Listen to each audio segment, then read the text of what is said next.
শিক্ষার্থীবৃন্দ আসসালামু আলাইকুম। চলো একটি সারমর্ম পড়ছি। প্রথমে প্রশ্নটি মনোযোগ দিয়ে শুনবে। আসিতেছে শুভদিন, দিনে দিনে বহু বাড়ি আছে দানা, শুধিতে হইবে ঋণ। হাতুড়ি শাবল গাইতি চালায়ে ভাঙ্গিল যারা পাহাড়, পাহাড় কাটা সে পথের দুপাশে পড়িয়া যাদের হার। তোমারে সেবিতে হইল যাহারা মজুর মুঠে ও কুলি, তোমারে সেবিতে যাহারা পবিত্র অঙ্গে লাগালো ধুলি। তারাই মানুষ, তারাই দেবতা, গাহি তাদের গান, তাদের ব্যথিত বক্ষে পা ফেলে আসে নব উত্থান। তুমি শুয়ে রবে তেতলার পরে, আমরা রহিব নিচে, অথচ তোমার দেবতা বলিব সে ভরসা আজি মিছে। সিক্ত যাদের সারা দেহ মন মাটির মমতা রসে, এই ধরনীর তরণীর হাল রবে তাহাদেরই বসে।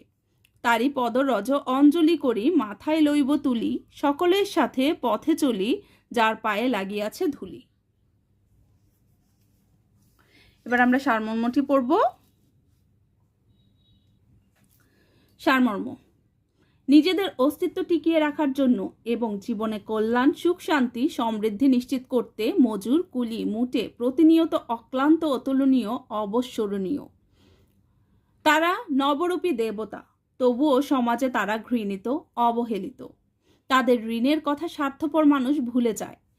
সেদিন বেশি দূরে নয় যেদিন উঁচু তলার মানুষগুলোর ঋণ শোধ করার মানসে মুটে মজুর ও কুলিকে সম্মান করবে, তাদের ত্যাগের কথা স্বীকার করবে।